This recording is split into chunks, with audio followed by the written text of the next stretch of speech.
My name is Dr. Ian Storch. I'm a board-certified gastroenterologist and osteopathic physician, and you are listening to D.O or Do Not. If you're interested in joining our team or have suggestions or comments, please contact us at doordonotpodcast.com. Share our link with your friends and like us on Apple Podcasts, Facebook, Twitter, and Instagram. We hope you enjoy this episode. My name is Mason D'Amelio. I'm a second-year medical student at the Alabama College of Osteopathic Medicine, and you're listening to D.O or Do Not. Today, we're thrilled to be joined by Dr. Silvia Caswell. Dr. Caswell is a double board-certified physician in preventive medicine and public health and lifestyle medicine. After earning her undergraduate degree in anthropology with a health emphasis from the University of Utah, she completed her osteopathic medical degree at Campbell University in North Carolina. Dr. Caswell began her journey in family medicine, completing her internship year and practicing as a general physician in Southwest Florida. Along the way, she's had many detours as a health coach, a certified group fitness instructor, and ultimately leading to a residency training in preventative medicine and public health at Loma Linda University Health, where she also earned her Master of Public Health degree. As a program director in preventive medicine, Dr. Caswell will provide valuable insights on what it takes to match into the specialty and the qualities residency programs look for. We hope you enjoy the interview. My name is Suzanne Char, and I'm a third-year medical student at Ohio University Heritage College of Osteopathic Medicine, and I have the pleasure of interviewing Dr. Silvia Caswell. Dr. Caswell, welcome to the DO or Do Not podcast. Such a pleasure to be here. Can you tell us a little bit about what preventive medicine is and lifestyle medicine, and what do physicians do in this specialty, and what type of patient do you see? So preventive medicine, as it states, is a lot of prevention. So we focus on primary, secondary, and tertiary prevention of all sorts of condition, including different aspects to like occupational medicine, aerospace medicine also fall under that. Public health is also underneath this umbrellas. Lifestyle medicine underneath the clinical umbrella. Preventive medicine is more of a focus.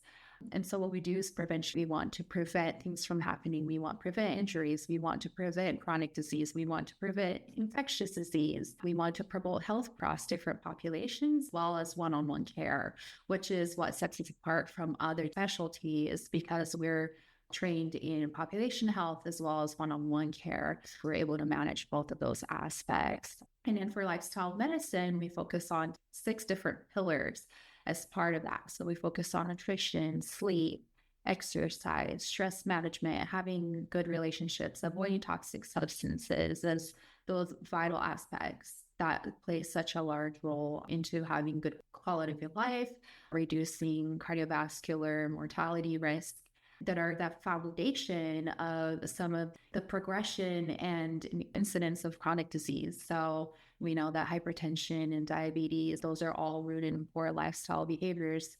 And so we work to improve that with patients on one-on-one. Now we understand that environmental health and environmental risks, food deserts and not having safe places to exercise, they'll also play a role in that. And so we call those social determinants of health. And we know that those are very highly interlinked with these development of chronic yet preventable diseases. So we have to take that into consideration as well as when we work with patients. So that's a little bit about general preventive medicine. That's the part of the umbrella that I fall under. Can you tell us more how a physician can become certified in preventive medicine or lifestyle medicine? Like, is there a board certification or how does it exactly work? General Preventive Medicine Public Health is a residency program. It's recognized under the ABMS. So there are different ways to get into preventive medicine. Sometimes med students already know that that's exactly what they want to do. They don't want to do anything else. Can apply as med students and do a TY year, then come into preventive medicine for 2 years. Sometimes people don't know that that's a thing. They realize that that's a thing during their TY year. So they can apply as a PGY2 to come in as PGY2 to do preventive medicine. And now sometimes people decide, I am in residency doing something entirely different and they want to come into preventive medicine. Now, there's a couple of different pathways that way. If you already have an MPH or you're willing to work on at least getting a half of MPH prior to finishing residency, then you can do a +1 year. It's a fellowship, quote unquote, through Loma Linda. So they have that program here. But generally speaking, most people go through the 2-year pathway where they add those 2 years at the end of their primary specialty while they're still working on their MPH through their preventive medicine. So you just tack on those 2 years at the end of their training. So, and you can do whatever specialty you want before. It can be primary care, like family medicine, internal medicine. You can do PM&R, you can do OBGYN. You could do all sorts of different things and then come in and do preventive medicine. So that's the board certification that you sit through. And the reason why you need that MPH is because we do so much biostats and because we deal with populations. And so that's a vital aspect of our board certification. So you do sit for that. Now, lifestyle medicine, on the other hand, some med students might get it through part of their curriculum at their medical school, which would be amazing if they have access to that. But generally speaking, now there is the lifestyle medicine residency curriculum, the LMRC, and it has been implemented into at least 100 different residency programs throughout the country. Primarily in internal medicine, family medicine is where you'll find them, but they're integrated across their residency training. So across the 3 years or whatever length of time their residency program is. And so when they complete the curriculum, they're able to sit through and take the certification for lifestyle medicine. So you're board certified in that way as well. Opportunity to go through in the same way that I did preventive medicine, lifestyle medicine. Now I'm double board certified in both of those. So being a double cert physician, what does a typical day look like for you? Can you take us through like an average day or an average week? What type of patients have you seen? Every day is different for me, which is why I love what I do. So it depends on the hats that I wear.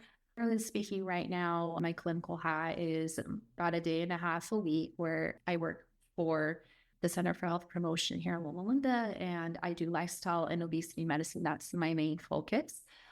So I see patients with obesity. Sometimes I only come here with obesity, but they might have some different problems with their health that we need to work on lifestyle interventions for. So that could be hyperlipidemia, or they might have endometriosis, or they might have chronic kidney disease, irregular periods like PCOS. So we try to address some of those factors that might help improve their quality of life. And then for obesity, obviously, we use lifestyle intervention as the foundation of all of that, and then may or may not use medication to kind of help out with that.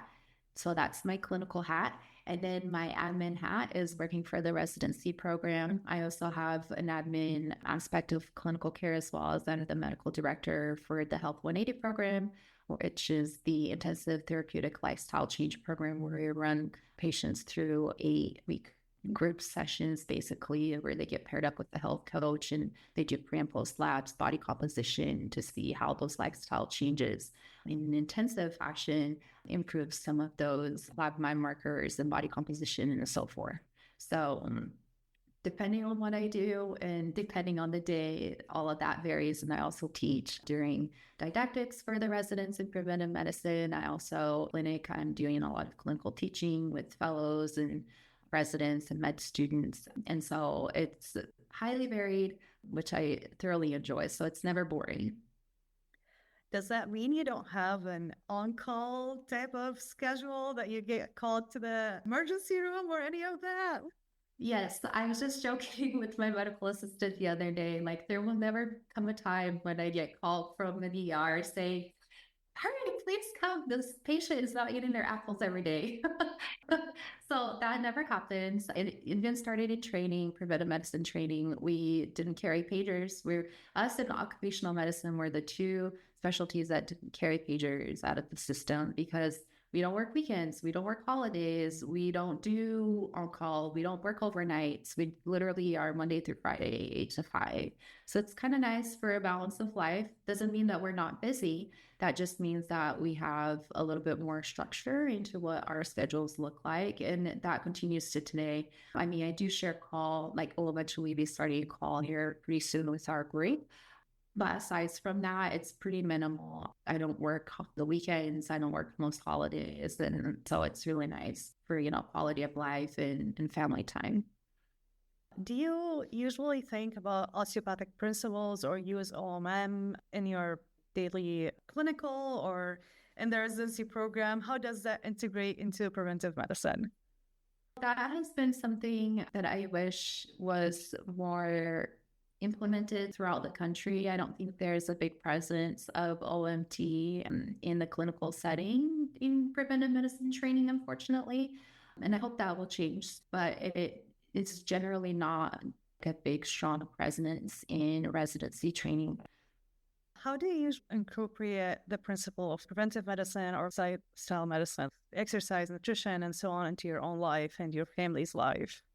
I fell into lifestyle medicine. I didn't know that was a thing, even though I was practicing it myself. So my background in that is that after the birth of my third child, I'm still an undergrad. I had obesity and I had a pretty horrible postpartum depression and didn't have access to medications or a doctor because I didn't have insurance. And I had heard through the grapevine that exercise was something that could help. And so I embarked on starting to lose weight on this weight loss journey. And that at first led to an 85-pound weight loss. And that was right before medical school started. And so I started medical school and found out lifestyle medicine was a thing. And it was through establishing a lifestyle medicine interest group at my medical school that I was able to get connected to some of the folks at Loma Linda and found out through them that preventive medicine was a thing. And so it has been amazing to make my passion my work. Because my weight loss, I ended up becoming a group fitness instructor. I was a health coach. And so I use a lot of those skills that I learned way back in the day working with clients and working on myself that I still use to today. So to this day, like I still exercise 5 to 6 days a week. Medical school, I switched my nutrition to primarily a whole food plant-based diet. And that led to an additional 15-pound weight loss that I didn't intend to do, but that was just came from the nutrition. And then as a result, it's been 100 pounds now that I'm down and, kept off over the years. And so trying to do stress management, trying to work on sleep, even though as a med student, that's very difficult. And as an intern, it's even worse, but you try, right? So working on all those pillars for lifestyle medicine, I didn't want to be a hypocrite physician telling other patients or my patients that they needed to exercise and be healthy and not be doing that myself.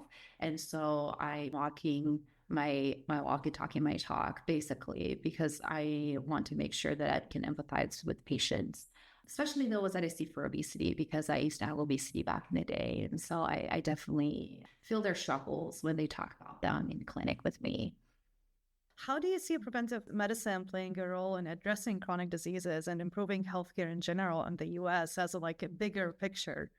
The United States does a real terrible job when it comes to preventive medicine and public health. We spend very little of the trillions of dollars that we spend on healthcare expenditures every year on preventive medicine, public health, and look at what has happened, right? We've had an explosion of chronic disease. We've paid very little attention to nutrition in our country. And all these factors have played a role in the development of these chronic yet preventable diseases. And I think we're at a point where it's gotten to be unsustainable. And so unless the entire country starts shifting some of its policies to address some of these public health issues that we're having that are contributing, we're just going to continue to see worse and worse health outcomes. And so I think the government needs to be able to really start turning that boat around if it really wants to get a handle on it, because so much of our expenditures are going into chronic diseases that don't have to be there in the first place. And so sometimes it feels working in the system and working in preventive medicine, it feels like we're always swimming upstream because we're trying to working in a healthcare system that is really sick care. It's not healthcare, and it's very reactive. We're not doing anything to stop it in the first place. And so it can feel very exhausting at times because you're trying to overcome all these huge challenges. But I think overall, it's worth it, because whenever you do something, I was in public health at one point after residency, it felt like whenever the needle did move, it moved in a huge way. And so it was nice to see that. But, these changes are very slow given the way that we've built our healthcare system to this point. And so it's going to take a lot of us to make some changes that will improve the health of our population. I was in family medicine for my PGY1. And unfortunately, that ended up not being the right specialty for me because I felt like I was so constricted by the time I could spend educating patients and having to address 17 different problems in 10 minutes. That just is not sustainable for me. I feel for my primary care colleagues that are in this situation. But even if you can just say, maybe you'll decrease your soda intake by 50% over the next month, or just something very, very small that over time can add up to making huge changes, can go a long way. And if you're not sure, reach out to us in preventive medicine, lifestyle medicine. We are always happy to help. You did mention that you work with residents, Loma Linda. Can you tell us a little bit about your role in the preventive medicine residency program there?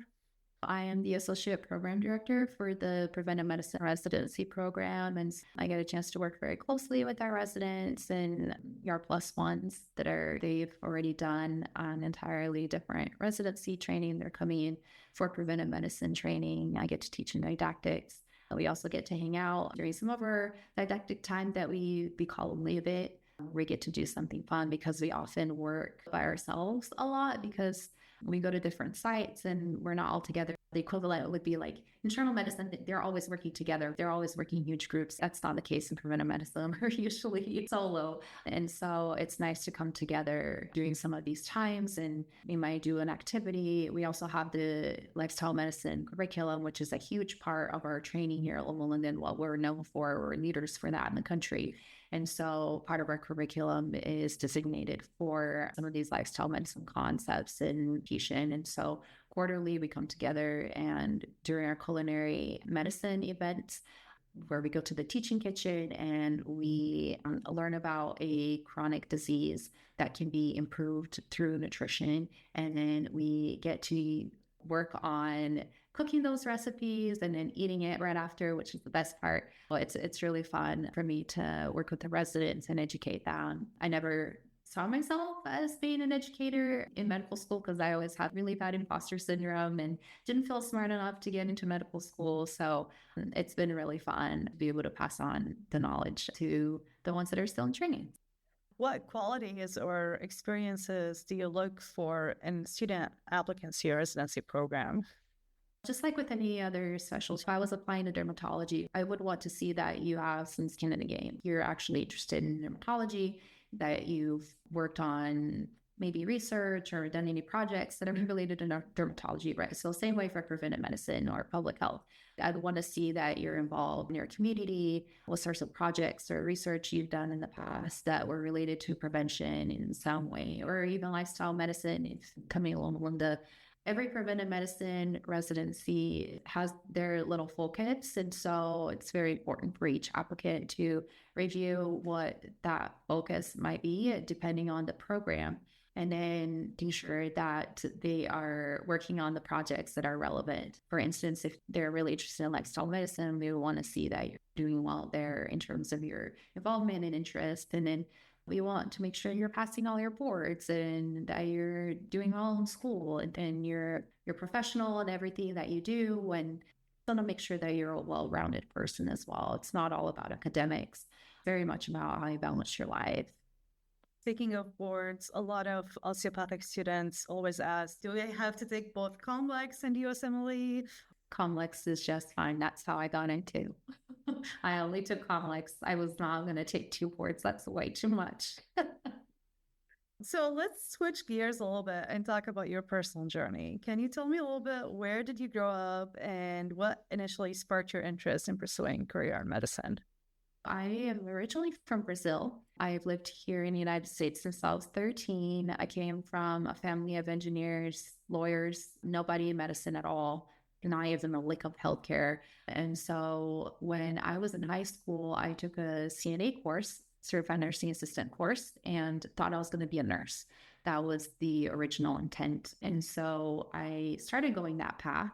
And when I was pregnant with my first child, I was married and then got pregnant with him when I was 20. I worked with this other CNA and she was pre-med and she was a mom. And I thought, if she can do it, I could probably do it, but I don't feel like I'm smart enough. So we'll try it. And then if I can't do it, then I'll just be a nurse.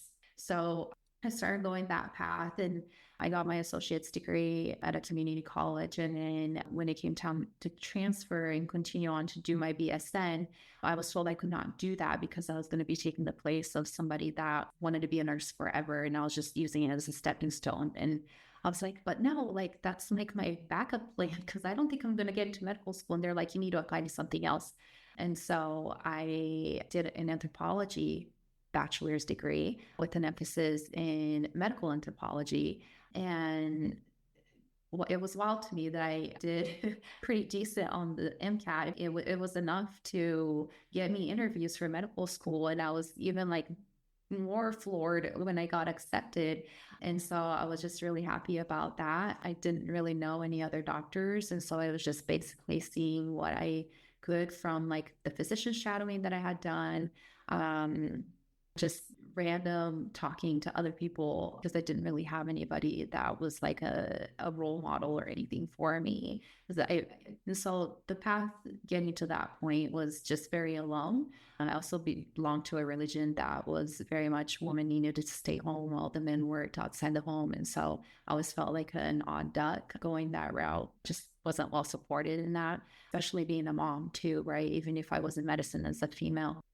Not that many people do this with children. And so coming into medical school and being one of the very few people that had kids was very, very different. Although there were many of my colleagues in my class that had families, but it was just very different. And it always felt like a huge challenge and just felt very alone in the journey. But I've been very grateful to have such wonderful colleagues along the way that were so supportive and always offered a babysit or whatever to help me. So yeah, it's been a journey. How did you first learn about osteopathic schools and what made you choose the school you ultimately attended? So I think it came when I was looking through potential medical schools to apply for. And I don't know how, when in my internet searchings, I learned of DOs. And so I remember going on Wikipedia, learning what the difference was between DO and an MD. And I thought, I don't think I want to be an MD. And then eventually, one of the physicians I shadowed, she was a DO. She was primary care, and she actively did OMT in her clinic. And it was fascinating to me that she would get a patient in very excruciating pain at the beginning of the visit, and they would have very limited range of motion, and she would do her thing, and then they would leave her clinic with better range of motion and less pain. And that to me was just mind-blowing. And I thought, I need to have that skill set. I'm not going to apply to MD schools at all. Not that there's anything wrong with MDs. Like, I love my MD colleagues. I trained with them, but I needed that skill set in my life because I felt like if I'm going to be a doctor, I want to have all the tools in my tool belt. I didn't want to be limited. And so I feel like it was such a great choice for me to go the DO route. I didn't apply to any MD schools, even though at the time I lived in Utah, and at the time I was applying, there were no DO schools in Utah. And so I had to apply out of state for all the other ones. Plus, I was a non-traditional student as well. And so like I felt like it was a better fit. And additionally, I felt like the DO philosophy was more in line of how I thought, because I was so invested into lifestyle medicine, which at the time I didn't know existed. But to me, I just felt like you're treating the whole person, not just a set of symptoms.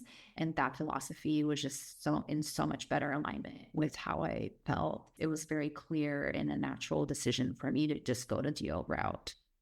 Can you tell us a little bit about your medical school? What was your experience at that school? And is there anything special that, I guess, whether extracurricular activity or research that you enjoyed? Loved Campbell. They were literally my family from the moment I stepped into the building to interview. Gosh, it seems like forever ago. But I had such a great feeling when I went to interview there. And as I was leaving, I thought, I think I'm going to be back here. And I was waitlisted. And it was a very wild story. And I won't share it here because otherwise it'll take me forever. But I got my spot and I was so excited to start that same cycle. And they were always so encouraging to me. They felt like a family. They knew what my struggles were because at the time I was married to my husband then, who had suffered a traumatic brain injury a couple years prior, and he still required quite a bit of care. I ended up being his caregiver, and it was through that time that I had lost my weight intentionally and not because of stress, but I was caregiving to him and also my kids while trying to get through undergrad. And so they knew my struggles were coming into medical school and needing a lot of support because I was going through those issues. And so they were just wonderful. I never had any major concerns. The school, I thought the facilities were excellent, just really, really nice because they were relatively new school. So I was in the third cohort of that school. And so there were a few things that they were trying with the curriculum at the time because they were trying to improve things. But, med school is hard as it is. And I felt like it was appropriate given that it is medical school. And I was just very happy with what they had to offer. They had all sorts of different groups. Like I was talking about earlier, like I founded the lifestyle medicine interest group at that school. And they also had the health education group. So I was part of both.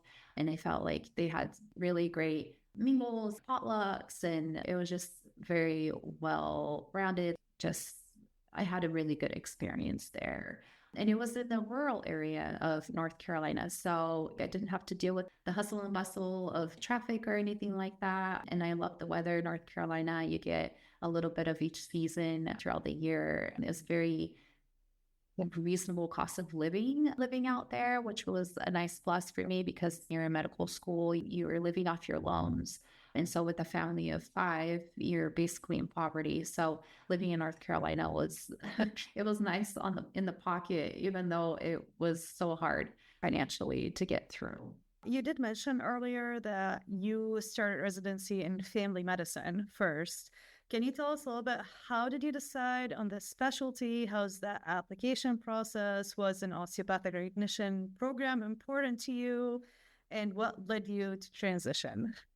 So I thought that I would get a lot of preventive medicine in primary care because I love the continuity of seeing patients, and I loved babies all the way to older people and geriatrics. And so I felt like family medicine was the right fit for me. And so I applied to traditional family medicine programs. I applied to the ones that at the time were piloting the lifestyle medicine residency curriculum, which has now grown. And then I applied to programs that also had integrative medicine because that's another interest of mine. And I applied to one combined program here at Loma Linda that had family medicine, preventive medicine. It was a combined program that was 4 years long at the time. That was what they had here. It no longer exists because we replaced it with the +1 program. And so at the time, the merge was happening with the residency programs. There wasn't this division between DO and MD anymore. It was all just going to be the same, and it was just like barely starting. And so I applied to some programs that were historically DO, and I could see how OMT was very emphasized in those programs, of course. But I was lucky enough, after many different things that went into that decision. When I put my rank list, I was fortunate enough to match at my top choice in Southwest Florida, an amazing family medicine program. I highly recommend anybody that applies to family medicine, go apply at Lee Health FSU program in Fort Myers, Florida, because they are excellent there. And they did provide the opportunity for me to do OMT if I wanted.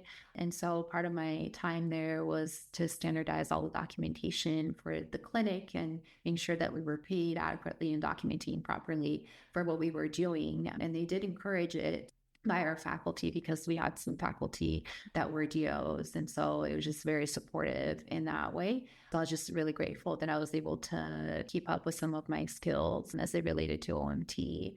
And so, like, as I said earlier, preventive medicine isn't DO specific or anything like that. And it isn't as big of a component unless you have supportive faculty that are willing to teach you. And so I came to Loma Linda as like specifically for lifestyle medicine, and it just wasn't a part of my training continue with OMT. So that's been the journey there. Did you apply to transition to preventive medicine during your intern year, or was that the plan all along? Like from the beginning is to do family med and then transfer to preventive medicine? The goal when I finished medical school and I had matched, I was like, okay, I'm going to do family medicine for my 3 years. And then I would like to go to Loma Linda for my 2 years because I didn't have an NPH. So I knew I was going to be on a 5-year road. And about 3/4 of my way through my PGY1, I realized family medicine was not right for me, even though the program was excellent and the faculty were amazing. It just wasn't the right specialty for me anymore for reasons I said earlier. And so I decided to shift gears early. And then I ended up with a gap year because by the time I made that decision, it was like June of my first year. And so I was too late to get in. And there were no open spots because I can't recall the name of the website, but you can go and see if there are any open spots throughout the year to see if you can get in. And there was nothing. So I eventually waited to get my spot in Loma Linda, which I did. I was super excited and felt so lucky to be a part of the family that I wanted for so long. And so then eventually I was able to move my family over to California to start that. So you had a gap here in between basically family medicine I did. and preventive medicine. Yes, Okay. I did. Yeah. So in Florida, after you do your PGY1, you're able to get a full unrestricted medical license. And so I worked doing health assessments in people's homes for a company. And then I also did part-time lifestyle counseling at a lifestyle center down in Southwest Florida that was founded by a couple of doctors that were huge into lifestyle medicine. One was a cardiologist and another one was an internist. And so within that center, I had a room to do counseling an afternoon a week. And then we also had a gym where we had personal trainers and physical therapists come and work with patients. We had also had another couple clinic rooms where the internists saw patients. And then we had a teaching kitchen where we would conduct teaching. And we also had a cafe that ran for a few hours each day. So it was a really fun place to put into practice what I learned in lifestyle medicine as a medical student, and then getting experience to starting preventive medicine with lifestyle medicine focus here at Loma Linda. So How was your process of finding a job after graduating your preventive medicine residency? like if you go and look up preventive medicine physician jobs, you will hear crickets or you'll see basically nothing. It's very rare because we hide under different titles. And so I'm speaking specifically regarding general preventive medicine, public health, because occupational medicine is very easy to find jobs. You can just go look up occupational medicine. We fall under preventive medicine. Aerospace is also another specialty under preventive medicine umbrella. So that's more specific towards military. But under general preventive medicine, we can do all sorts of different things. We have a very broad spectrum of skills that we get trained to do. And so you'll find us working in the military, the pharmaceutical industry, academics, community health centers, all sorts of different variations of that. And so our titles can be very, very different. So mine is associate program director, medical director. Nobody can find me as a preventive medicine physician, even though I am. That's not really my job title. And so there can be a lot of variety there. So when I was honing in my skills during training and I was trying to figure out what I wanted to do, I knew I wanted to focus on populations. And I also wanted to do clinical one-on-one care, doing lifestyle and obesity medicine. So that's what I wanted to focus on. And so the opportunity came about where our local health department was looking to bring in somebody that had a little bit more chronic disease knowledge and wanted to work at the population level to deal with that. But they also needed somebody that had a little bit of maternal and child health background, which I did. So before medical school, I spent 5 of my 7 years working in the hospital in maternity, labor and delivery, and NICU. And so it was through that experience that I was able to have a lot, and then doing OBGYN rotations and whatnot, I was able to have enough experience to be able to do a lot with maternal and child health at the population level. And so I was able to start a job for our local health department, which is the largest geographical county in the United States. And so we cover a very, very big area as it relates primarily towards maternal and child health. That was my main focus. And then also on the chronic disease side, and trying to implement some changes there, working with our team on the community needs assessment and so forth. And then at the same time, I was able to get a mining job doing obesity medicine, which I still have to this day, or strictly obesity medicine. And so I practice very differently in both settings. And it's very rewarding for me to be able to have had that experience in public health, which I transitioned out of in earlier this year in July, to be able to transition over to academics and help out more with the residency program. To work a little bit with the public health side, providing mentorship and so forth, but it's not my main job like it used to be anymore. Do your current residents or graduates do private practice at all under the preventive medicine umbrella, or is it more like the community aspect of CDC or population or any of that stuff? They can. And so generally when they go into private practice, there are times when they will want to focus on primary care, which they can. And so they will do some more training, like they'll need some of their elective time to do more primary care training. And so they can get a job in private practice doing primary care. And then obviously anyone that's +1, like if they had a primary care background, like they can go and do private practice. But you can go and start your own practice and do lifestyle medicine if you want, and be that whole thing that you do. So that's definitely a possibility to do that with this sort of background. Awesome. So we did learn a lot about preventive medicine, lifestyle medicine, the journey, and everything in between. Our grand finale question that we ask every guest on the podcast: what was the best piece of advice you got throughout your education? Can be from growing up, college, med school, residency, that you always think of and would like to pass on to other students. So I remember being a med student and going through my pediatrics rotation, and I was just so overwhelmed, like day one from medical school, like with kids and, like caring for my now ex-husband. Like it was just so much. And I felt like the imposter syndrome was really, really bad all these years, right? And I felt like somebody made a mistake to let me in. They put my name in the wrong pile. I ended up here, like I'm not smart enough to be here. And it was always such a struggle. And so I remember being my pediatrics rotation in third year, and I had this attending, and she's, maybe 10 or 15 years out from finishing residency. And I can't remember how I got into this topic with her. And I was just sharing, like my struggle and just feeling like I wasn't smart enough and whatnot. And she told me this, that still, like, it's just been so touching to me to this day. She said, Sylvia, I felt like I didn't know what I was actually doing until I was 10 years out into my practice. 10 years. And so you have to be patient with yourself. And so, like for anybody who feels like they're just struggling, it's like it's rough. January is here now. Like people start to like really feel down because they're so tired from studying. And if you feel like you're not smart enough, just know you are where you're supposed to be.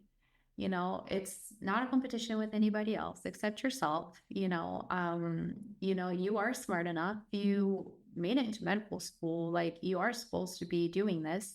And just be patient with yourself. Just, work on wanting to be better than you were yesterday, and fine-tuning and honing those certain techniques, and be curious. It's okay to ask questions. This is the time to ask questions. As a resident, it is time to ask questions. And even today, as an attending, I have to ask questions. And sometimes I joke, I need an attendee, like, how you say, like, you need an adultier adult. Sometimes, like, I need an attendee to explain some things to me because I don't know everything. And like, there's not a person on this earth that knows everything. And so just be curious, show that you want to learn. That's half the battle. And, just be a lifelong learner.